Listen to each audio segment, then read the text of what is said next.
Okay. Now I'm going to send out the link again. So is this number 2? Yep. Victor's number 1?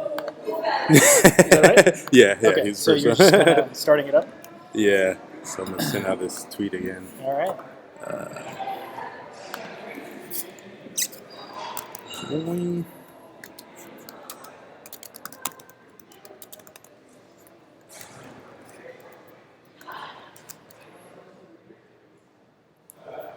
See, it's still live. Let's see if anyone came in yet.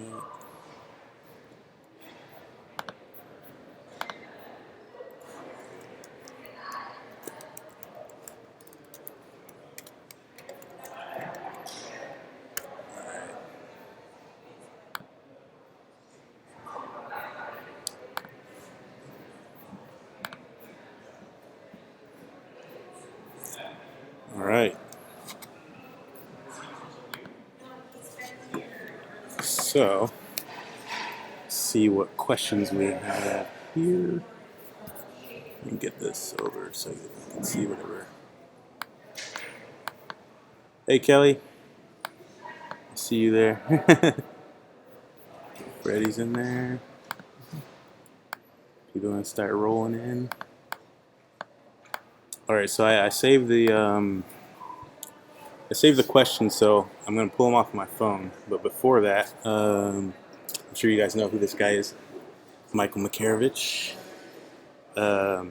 You've been at Pixar since Incredibles, right? Mm-hmm. About So 15 years, I think. 15 years. I know. Man.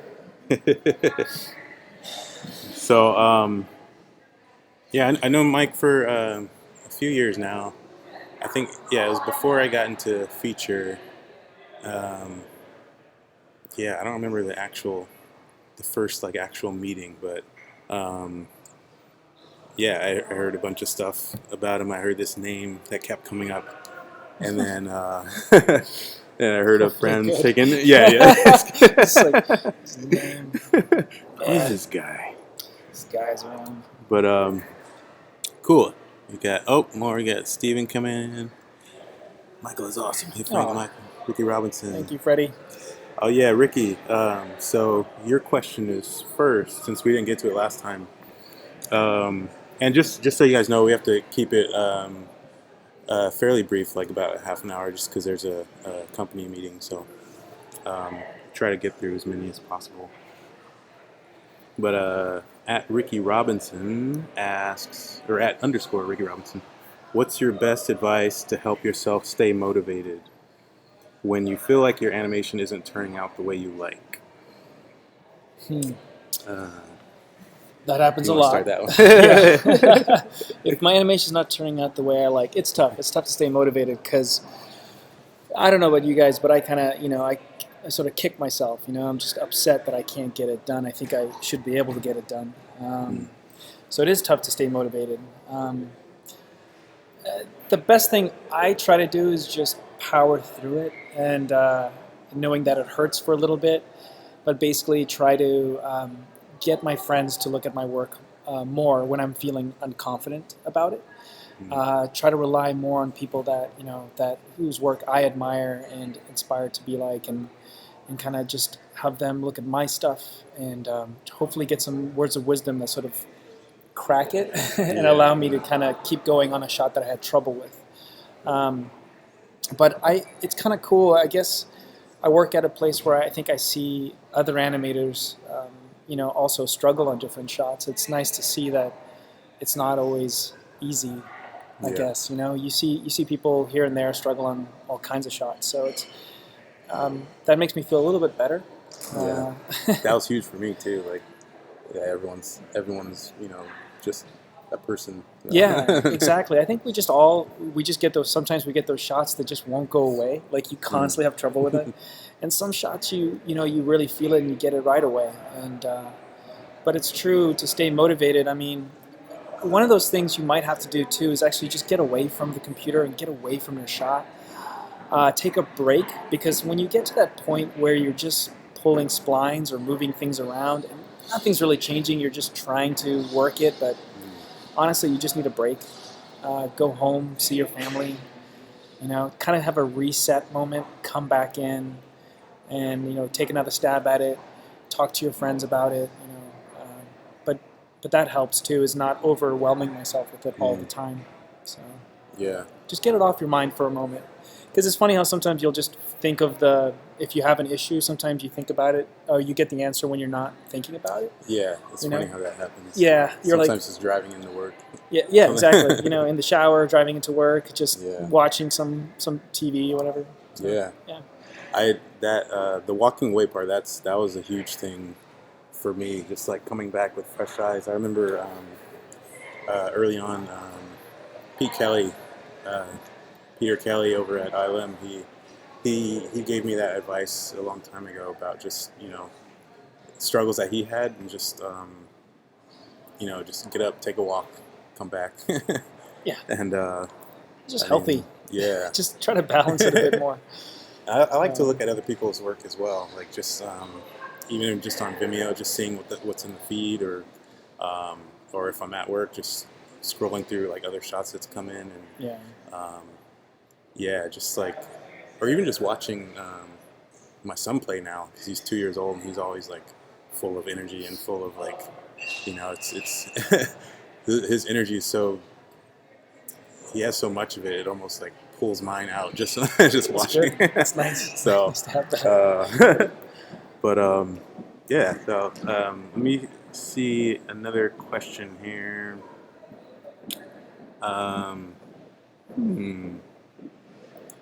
Sorry, there's a good amount to sift through, but let's see. I guess another one from Ricky. Any advice for someone starting out in freelance? Do you feel it's beneficial for someone aspiring to work in a studio? Good question, Ricky. Because I didn't really do a lot of freelance myself, I don't know the pros and cons of freelance. So I think any experience really would benefit. No, totally, yeah. I just don't know how it, I figured if it's freelance and it's similar things to what a studio is doing, then of course, definitely. Yeah. If it's something that's completely different, it's still fun to try those skill sets and that part of your brain. And so I think it's always going to be beneficial, but I don't really know. Yeah, you never know when that stuff's going to come up too. Like if that experience, when the benefit of that experience is going to come up. Because I mean, I've had stuff come up from the first college I went to, where I wasn't really focusing purely on animation. It was like a bunch of other stuff, and just to kind of parallel that question with school, like when I got out, it was like the animation stuff wasn't quite there yet, but I had this other knowledge, and so I was able to get a job as a 3D artist, and utilize those other things, utilize those other skills on that job, and that job helped me pay for my animation training after that. So it's like it all kind of came around. Yeah, that's awesome. So let me see another one. Let's see. I saw.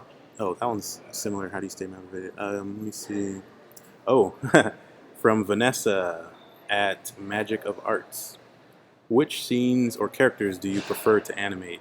Sad, funny, happy, or evil scenes / characters? Sad and evil. That's an easy one for me to do. You did some really nice month stuff and Up. I remember. I think I like the idea of a tortured soul. I think that's something that's just motivates me when I see it. I want to animate it. I think when you get like happy characters, it's a little tougher just for me to connect. Not that I'm not a happy guy, but for some reason it just doesn't. I just don't want to animate as much. So there's just something inside of me that just says, I want to try this more. So maybe it's a challenge of it. I don't know. They're all challenging, but for some reason I find that a little bit more for just me as a personal challenge. So I like the kind of evil, sad, but not evil just for evil's sake. Hopefully I'm actually animating somebody who's really believes in their cause, so that they have motivation, and they're not just the twirly mustache evil guys. Because you're like, then then it's not going to be as fun to animate Yeah. because it's like, well, what's driving this guy or girl? You Yeah. know, like what's going on? So, Yeah, I have to agree. I mean, there's like Poe was definitely fun to animate. You know, he had this like, kid-like quality to him, um, and I like larger characters anyway, just you know, bulky characters. But yeah, there's something like when I see really nice like villain scenes, like I'm always like really inspired by it, and I guess maybe it's the contrast, like just um, you know, I like actors like Daniel Day-Lewis and people like that have these like big transformations. So yeah. I think being able to dive into a character like that and completely like, you know, just change yourself, like that's Yeah. I don't know, it's cool to dive into that stuff. Let's see, Michael's a tortoise. I'm a happy guy. I just like that stuff. I like the. Let's see. Curtis Paddock at Broken Tangent. uh, as you've been working on your Coco shots, was there a new type of animation style you needed to adapt to better fit the feel of the film? Good question. I'm not actually on that film, so I didn't have to adapt. So, yeah. I'm working on the film right now, and there's yeah, I can't really say anything because I mean, overall, no. I think there's always adjustments, but there's I think just pushing what I've done before. Like I'm trying to word it without giving anything away, so I'll leave it there. Let's see. Can you talk a little bit about your process on finding your key poses? How much time do you give to experimentation? Well, depending on the time frame we have, right? If sometimes it's a loose time frame, we have more. I spend more time there, but you always have to budget your time and how much you spend in it to get the work done. But for actual poses, since I'm a layered animator, I come from an energy-based like animation style. So my poses are sort of rough at first, and the action actually dictates what the final pose will be. So I kind of get my poses last, and I figure out all my energy first, and then I sort of let that sort of figure out where things should land, kind of, you know. Yeah. That's just my style, though. So. Yeah, I like animating like that as well. And I've showed some of you that have been in my class before. I've shown you guys some of that stuff too. Just there's a video on Vimeo. There's just a quick Spider-Man physical test. That was awesome. Thanks. Yeah, that was fun. So I just did a ball. I Yeah, just yeah. had a ball go and do that stuff, Yeah. and then That was wherever cool. those keys were for the ball, that's where I added my poses to, just to kind of fill in the. Yeah, fill so in I think for me, I spend most of my time, you guys, just trying to find the right timing in the shot, just the right energy, and then after that, I start to kind of shape it within the poses themselves. So someone asked here about rigs. I think it seems like most online schools, animators get hired. Does this have to do with the style of rigs being used? Have you seen portfolios that are awesome without the online pro rigs? Yeah, there is a lot of cool rigs online. They're usually per school. So if you don't go to the schools, you unfortunately don't have as many opportunities. Does that mean that lessens your chances of getting hired? It's like... I guess it depends on who's in the room, maybe. Yeah, that's a tough question if because it's not appealing to them, or to be honest, I think you definitely can show a lot with simple rigs. You can show a lot of important stuff.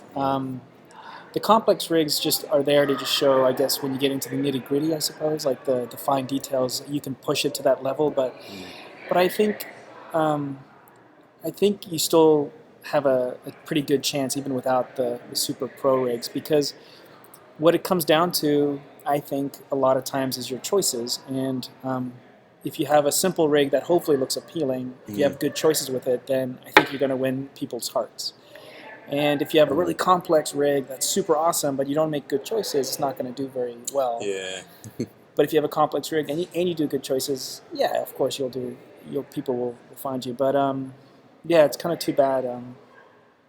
There's not more choices out there. Yeah.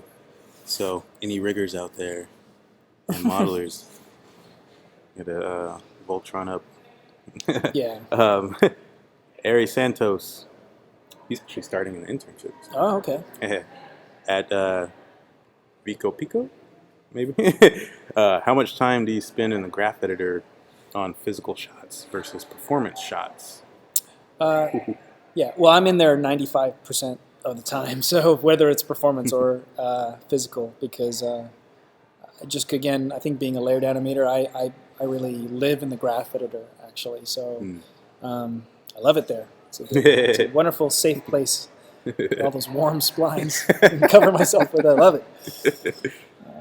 Yeah, I have to echo that too. Like, I mean, sometimes, especially like working in more layered fashion with like, getting your energy first. I feel like, I mean, once I do that first and then start getting poses in there and then bounce back into the graph editor, sometimes I'll find myself like, especially here for some reason, like I'll start animating and then I start pulling everything into the graph editor and I'm like, You start to get into it, aren't you? Yeah, while yeah. Yeah, exactly. So, yeah, it's see, physical shots versus performance. Yeah, it's probably about the same. Yeah, leave it there. Freddie, I saw you in here. There you are. At Freddie Animator, what is your favorite part of the animation process? I mean, aside from animation, or animating. Okay. Any advice on how to make the characters feel more organic, less like puppets? I don't know. My favorite part of the animation process for me has got to be. I really like the polish part, like when you're just kind of adding in all the bells and whistles and making everything just top notch. At the very end. I've always, for me, you could put on your music at that point on your headphones, whatever, and just kind of work through the whole shot. And Yeah. I've always enjoyed that part of it. I think there was a second part of that question, wasn't there? It was like, any advice on how to make make characters things feel more organic, I less like think puppets? I think on a simple level, I mean, if you're able to use bend bows, that helps a lot because a lot of puppets, a lot of 3D characters come in as really stick-like, so they have like straights and then straights and then straights. So if you're able to like bend your arms a little bit and bow them a little bit, then it helps break up that stiffness in the character. And then if you're actually able to use a little bit of squash and stretch throughout the whole character, I think those two things on a simple level can help sort of make it a little more organic. What about the face? Because you did some really cool stuff with. I remember for a while I would always watch the shot with Chef Skinner at the table when he's and even some of the other things where he's like opening the letters. And just the stuff in his face, like especially at the table when he's eating, and you got the little bit of can't be the little jiggling, yeah, like all that. Yeah, you try to think like, I mean, squash and stretch again goes a long way. So you can use squash and stretch on the whole face, but then the idea of tying in all your muscles together. Otherwise, it won't feel organic, right? It feels mechanical. If the brow moves but the eyelid doesn't, then it feels so separated, and then right away you're like, that doesn't seem right. So as soon as you just have a little bit of lid movement with the brow, then you're like, oh, there's something connecting them. So you're faking it. Actually, nowadays a lot of rigs, we were talking about simple rigs or complex ones, and a lot of them now have that like. Where it kind of comes with it now. Yeah, I remember when I started animating, it just did not come with it for free at all. So I had to constantly remind myself to connect all the components of the face. But now things kind of work a little more automatically, so it's kind of nice. Let's see, that one's kind of similar to another question. Chris McCormick at Anim Tweets. How much time do you allow for planning a shot on average? And what methods are included in that process for you? For me, I think I do probably 20% of my time allotted to a shot is planning, probably 20 to 25%. And I'm heavy into reference. I like just getting out there and acting, so I think I use a lot of reference. And then I also I love looking at other films, so I'm constantly grabbing reference from live action films all the time. That's Nice. I can't draw, you guys. I'm not really good at it, so that doesn't. At least I don't get very much mileage out of that. So Yeah. I mean, I stopped drawing when I graduated school, Oh. and I was just like, I yeah. just forgot to pick it up again. You know what I mean? So it's like, Yeah, I'm pretty much the same. I do thumbnails in the beginning, and I don't spend a whole lot of time on them. I don't know if you guys have seen the shot progression I posted for one of the little Kung Fu Panda 3 chunks that I had. So if you saw that, the thumbnails are really, really rough. It's just like, I just want to get an idea of where the characters are placed, and like they're basically like storyboards, like even more simplified. And then I'll take that with me and shoot reference and do something based off of the plan, and then just kind of do something that comes natural, just and sometimes mix the two together. And yeah, and I'd say probably about 25% as well. And then blocking is like a lot. yeah. Like I'd love to spend Sorry. more time, but the amount of time we have to do our shots, you're kind of like, I gotta get going. Yeah. All right, Kelly Vodder. Let's go, Kelly. Pat by Vodder. You gotta ask about why they don't do outtakes at Pixar anymore. Don't do outtakes. You Yeah, mean like like at back the in the- like the end credits, like those outtakes? Yeah, like I think like the Bugs Life stuff, even the Incredibles, they had like the outtakes of like the stuff that Oh, messed up. That's probably time. I think it's yeah. Guys, I'm not sure. I think it's mostly just time. I think it takes time, like anything else, to make these films, and it's very laborious, of course, to make these films. So I think it's just a choice to. I don't know. I don't think we have it the time. Yeah. See, Stephen Jace. Question: how do you guys feel about profanity in Love it. animation? Oh god, in animation. A lot of good, a lot of good dialogue would be great to animate, but there are swears in it. Yeah. Is it unprofessional? Censor it, or we're all we're all adults. Let it fly. I think I'm on the boat of like better be safe than sorry kind of thing, you guys. And so if you find a really great piece of dialogue and it has profanity in it, I would probably just beep it out. If I would still animate it, but if I really wanted to and I loved it, but I would probably just beep out the profanity part just in case somebody I send it to might get offended by it. So you might as well kind of be, safe than sorry. Yeah, I have animated stuff that I've put on my reel that had profanity, but it wasn't like anything that wouldn't fly on TV. Like it was like, it's a good point. Good way to put it. It was like damn or something. PG-13 profanity, Yeah. not rated R. But yeah, and it was a line from Grumpy Old Men, and but the line was really good, and I wanted to animate it. So I figured. Hopefully the acting trumps the the content, and it wasn't that bad. It was just old man frustrated kind of. So, hey, there's Michael Woodside. Is he there? Yeah. Hey, Woodside. Let's see. If you're working in TV animation, except for working on your personal stuff and learning, what suggestions do you have to improve the quality of your animation while hitting your quotas? I've never worked in TV.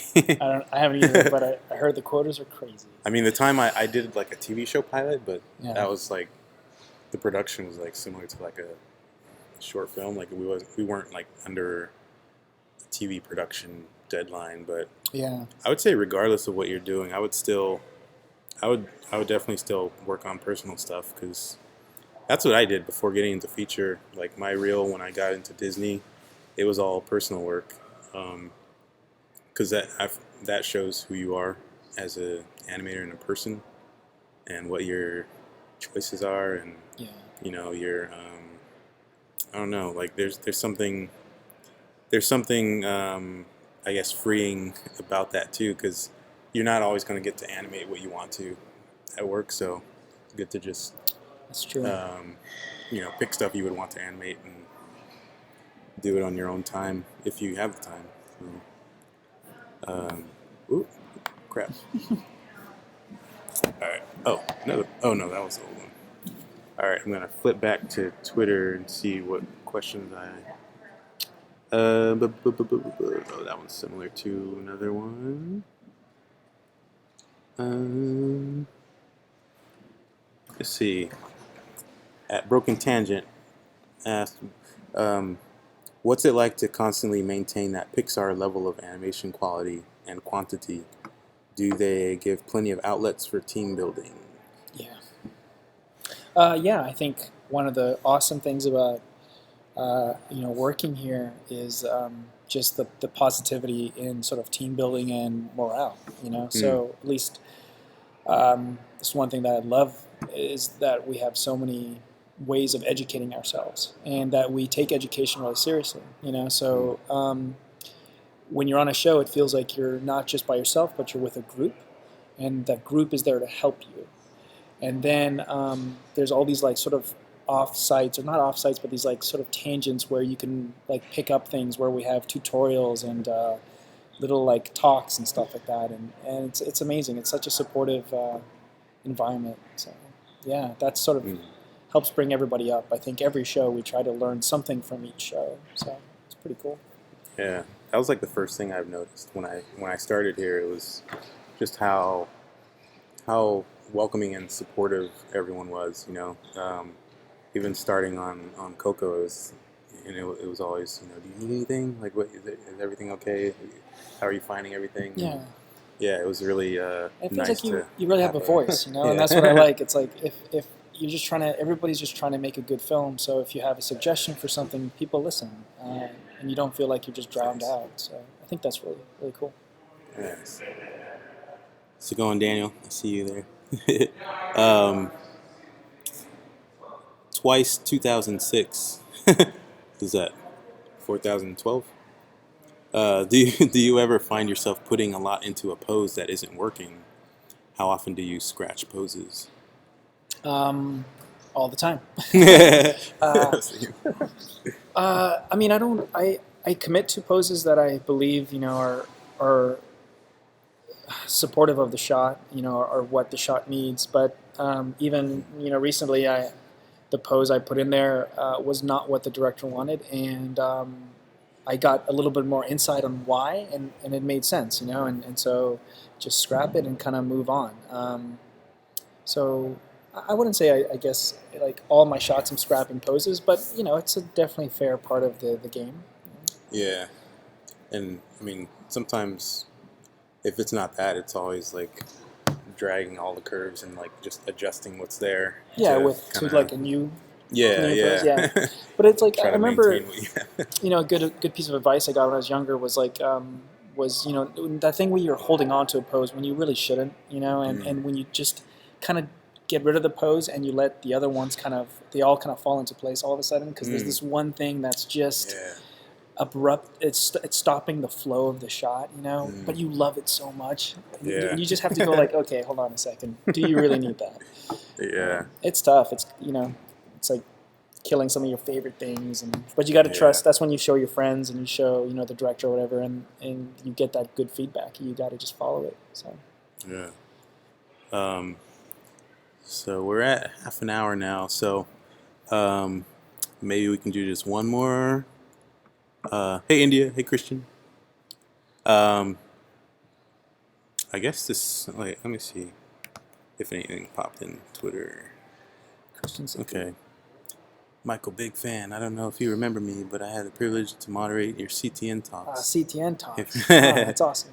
Hey Frank, curious how was your transition been from Dreamworks to Pixar, especially starting on Coco right away? Yeah. Yeah, you did. You just kind of jumped right in. Yeah. I think, I mean, it was similar to going to Dreamworks. Like, I had a week to learn Primo when I was at Dreamworks, and then I got started right away. And that's usually how I am anyway. Like, I'd rather learn by just doing something.